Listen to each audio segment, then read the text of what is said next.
கர்த்தருடைய பரிசுத்த நாமம் மகிமைப்படுவதாக. இந்த நாளிலும் ஒரு வேத வசனத்தை தியானிக்கலாம். சங்கீதங்களின் புஸ்தகம் 90:15. தேவரீர் எங்களை சிறுமைப்படுத்தின நாட்களுக்கும் நாங்கள் துன்பத்தை கண்ட வருஷங்களுக்கும் சரியாய் எங்களை மகிழ்ச்சியாக்கும் என்று சொல்லி தேவ மனிதனாகிய மோசே ஜெபிக்கிறார். இஸ்ரவேல் ஜனங்களுக்காக கர்த்தரிடத்திலே அவர் மன்றாடக்கூடியவராய் காணப்பட்டார். பாருங்க, இஸ்ரவேல் ஜனங்கள் தேவன் செய்த நன்மையை மறந்தாங்க, தேவனை மறந்தாங்க. அது மாத்திரமல்ல, அசட்டை செய்தார்கள், முறுமுறுத்தார்கள் என்று சொல்லி பார்க்கிறோம். அதனுடைய விளைவு வனாந்திரத்தில் 40 ஆண்டு காலங்கள் துன்பத்தையும் சிறுமையும் அனுபவித்ததான ஒரு சூழ்நிலை.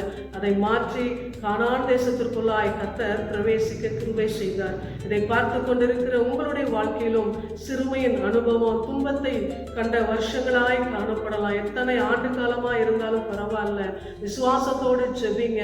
சரியாய் கர்த்தர் உங்களுடைய வாழ்க்கையில, குடும்பத்துல, பிள்ளைகளுடைய வாழ்க்கையில, வேலை ஸ்தலங்களில, ஊழியத்தின் பாதையில சரியான மகிழ்ச்சியை இந்த மாதத்திலும் இந்த நாட்களிலும் தந்து கர்த்தர் உங்கள் தாமே ஆசீர்வதிப்பாராக. ஆமென்.